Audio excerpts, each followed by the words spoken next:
Hey gang, welcome to Time in the Market, the investing channel with a long-term focus. Nebius earnings are out and they seem pretty good. I'll take a look at those in a second. Pre-market, the stock is up 11.2%.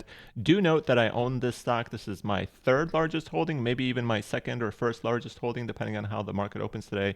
I've done a few videos about Nebius before. I will link those down below if you want a more in-depth dive into the company, but today it'll be mostly about the earnings and mostly about how I feel about continuing to hold the stock going forward. You can see the stock has done very well for me in the past year, up about 175% in the last 12 months, up about 80% year to date. There was that dip into the 20s that I took a lot of advantage of. I was buying this stock in the 20s, in the mid 20s, in the 30s, in the low 30s. I'm not really buying right now because I hold such a large position, but this is potentially a stock I would add to if there was a bit of a dip into the 40s again. I think the future here is bright. If you're not familiar with Nebius, they are an AI infrastructure company. They kind of do what CoreWeave does. They essentially build out data centers, buy a lot of GPUs, put them in and rent them out to companies that are doing AI training, AI inference, or whatever it is they want to do with AI.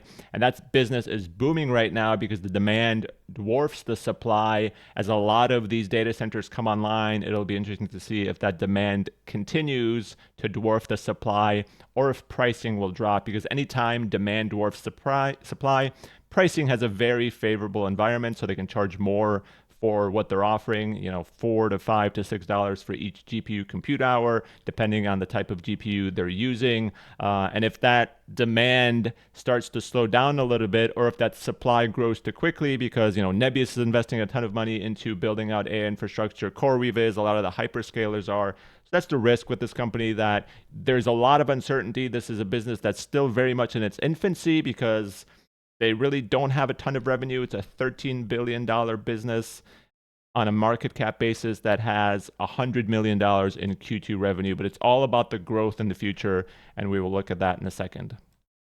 And the key highlight from Q2 is that they're raising their forecasted ARR for the core business, annualized run rate revenue, to 900 million, up to 1.1 billion. That's up 150 million on the bottom end, 100 million on the top end from the previously announced guidance. That's a really good thing. Group revenue, 105 million for the quarter. That's, again, a bit lower than I expected. Shows that some of the capacity that they're bringing online is probably taking a bit longer to come online than they expected. I think the expectations here from the market were closer to like 115, 120 million. They have $1.68 billion in cash at the end of Q2. They spent $510 million driving that capacity expansion, and that's going to continue into Q3, into Q4. And for a while, this is a business that is going to keep burning cash because they need to grow. This is still a business very much in its infancy, as I said. So they raised $1 billion in convertible notes just a couple of months ago, and that's going to last them for a bit. But if they're spending 500 million plus every single quarter, they're going to need to raise money again. So that's either going to come through dilution, more convertible debt, more debt, or what have you, because they talk about, hey, we hit positive adjusted EBITDA in their core infrastructure business, but at the end of the day, adjusted EBITDA and stuff like this doesn't really matter. There's so much depreciation, so much amortization. That's a real expense in this business. Every 3 to 4 years, they're going to have to get new GPUs. They're going to have to recycle some of their old GPUs that are no longer usable, just out of touch, out of date, whatever. And this business is going to be a business that's going to be a cash burning machine for years to come. And that's something you have to be aware of as an investor. You're not buying it for the business it is today. You're buying it for the potential business it could be 6 to 7 to 8 years from now when it actually starts making and generating free cash flow. And as we look at the capacity expansion, they launched Kansas City, UK, and Israel was announced. New Jersey launching phase 1 by the end of summer 2025. So that's going to impact Q3 and definitely Q4. This is probably maybe 50 megawatts of connected power that they actually have when they talk about 220 megawatts by the end of 2025 in connected power. It's power that is actually using GPU and also power that's available to them and could come online if they installed those GPUs. So they're probably going to have something like 100, 150 megawatts of GPU power by the end of 2025, but they're not going to have the 220 that they're showing here. They are looking to expand pretty heavily. This is sort of news again to investors that they're going to have more than a gigawatt of contracted power by 2026. Doesn't mean that they're going to have that much GPU online. That's certainly their longer term goal, maybe by the end of 20 2029 or something like that they're going to have that much GPU power online. But it seems like they're building out faster than I expected. They're going to have another phase in New Jersey. They're expanding Finland. I think Finland right now is maybe 25 to 50 megawatts by the end of 2025. That's going to continue to 75 megawatts in 2026. And they're announcing 2 new greenfield sites, TBD on where that is. But it seems like that's going to be certainly sizable. New Jersey was going to be up to 100 megawatts. They announced that they're extending that to be another 100, so 200 total. They're announcing 2 large greenfield sites, as they called them. I think that means that they probably have some anchor tenants that are attached to that. I think when New Jersey launches, we'll get some news around one of the bigger players potentially buying all of that power, kind of like what happened with CoreWeave. That's really what I think Nebius needs, because yes, bringing some of these smaller customers online and maybe some of these, slightly larger enterprise customer online is a good thing. But if you get a Microsoft on board, or if you get a Google on board, or if you get Amazon on board, or some of these bigger AI players, and they need data center power and they can commit to, hey, a 5 to 10 year contract, and they're going to buy all of your megawattage that's out there, that's a really nice thing. That's guaranteed revenue. And I think that's eventually going to happen with Nebius. The nice thing about Nebius is they have a presence in Europe. They have a presence in the United States. They're a company that's based in Europe. So if you're a European government, a European company, maybe you don't want to be dependent on American-based hyperscalers or CoreWeave, another American-based company, Nebius is right there for you, so that's a nice thing for them. And they are seemingly building out capacity really fast, but I will repeat, that means that they're going to need a lot more cash, so it's going to mean that they're going to need to raise money somehow again pretty soon. And they talk about new partners in their ecosystem. They also have other businesses. That's something I talked about in other videos. They have an autonomous vehicle business, an AV Ride, that has some, food delivery robots coming around in certain cities. They haven't launched a self-driving vehicle yet, but they're on their way there. I think they have a partnership with Hyundai to do that. They have Triple10, sort of a AI-ready teaching tool that's AI-powered. They have an equity investment in ClickHouse, which they recently participated in another funding round at a valuation of about $6 billion. They own about 28% of their business or thereabouts. Recently, they sold off the majority voting share of their Toloka business to Bezos Expeditions, but I think they hold the majority economic share still. So there's a lot of upside from this if these businesses do well, if they go public, if they IPO, and this is sort of hidden within their business, not really reflected within their revenue fully, especially on ClickHouse. I think the economic interest in Toloka is reflected in their revenue there. So it's also something to keep in mind, that you have this potential upside of, autonomous vehicles, of ClickHouse, of whatever happens with Toloka now that that's managed externally. And that's in addition to this core AI infrastructure business that you have, and then also this Triple10 business. That's not, a huge revenue earner, but I think the projection for 2025 was $50 million in revenue or so, and that's growing at a pretty good clip as well. Then we talk about their capacity expansion. So they're expanding to 75 megawatts in Finland. They have 100 megawatts probably ready to launch by the end of the year or thereabouts in New Jersey, another 100 megawatts in 2026. So they're really expanding that. And they really talked about these 2 new significant greenfield sites in their earnings release, with an aim to have 1 gigawatt of power by the end of 2026. So these are probably going to be pretty large and could lead to bigger growth in 2026 than the market expects. It's still going to be a business that's burning a lot of cash, but the top line revenue growth is going to be pretty impressive depending on what they do with those greenfield sites, and especially if they sign a deal with one of the bigger players in the space. And one of the things they talk about as a business a lot is their differentiated full stack AI cloud offering. They have, a bunch of things that they're doing that might differentiate them from some of their competitors, some of their bigger competitors. They have AI native architecture. It gives customers the flexibility of infrastructure as a service, platform as a service, whatever. They have their own software layer, software stack. That sounds great, but sometimes I wonder if most of these companies, they just use Nvidia CUDA and that's kind of enough for them, or do they need more? Maybe some of the smaller players need more, and maybe that's going to be a significant part of their business in the future. If it is, certainly wonderful, because that's going to be, a much higher margin business than maybe just renting GPUs. But right now, at the end of the day, this is very much a build a data center, buy an expensive GPU, put it into that data center and rent it out to people who are demanding that because they're training their AI services, etc. I wonder what happens when it changes from AI training to AI inference, which is less GPU based. Will prices to rent out these GPUs drop a lot, which will really negatively impact that business? So that's certainly a risk for a business like Nebius. But if you think that some of this other stuff can make up for that and become a higher margin business, which I think it can, maybe in the long run, I think they do offer certain things that other players don't offer, and they could be very attractive to some of the smaller businesses. That's why they signed all of them. But they also need some of the larger players. If Microsoft comes to them and says, I need all 200 megawatts of capacity that you're going to have in New Jersey by the end of 2026, and I'm going to sign a 10-year deal for that capacity, that's a great thing. And I think that's what's going to drive the next leg up for a company like this one. Jumping back to growth again, 625% top line growth, but it's still a $105 million group revenue company. This is a company that's going to have, $500,000 maybe revenue by the end of the year. So you're paying 26 to 30x revenue, depending on where it opens, based on 2025 revenue.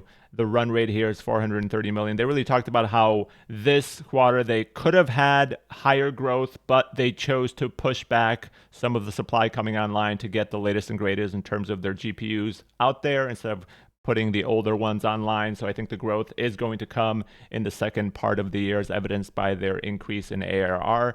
You're not paying for what this business is today. I mentioned this before. This is key in this investment. You're buying something that's going to look really different in the future if they execute really well. And that's what's exciting to me about this business as I look at the potential that this could become in the future.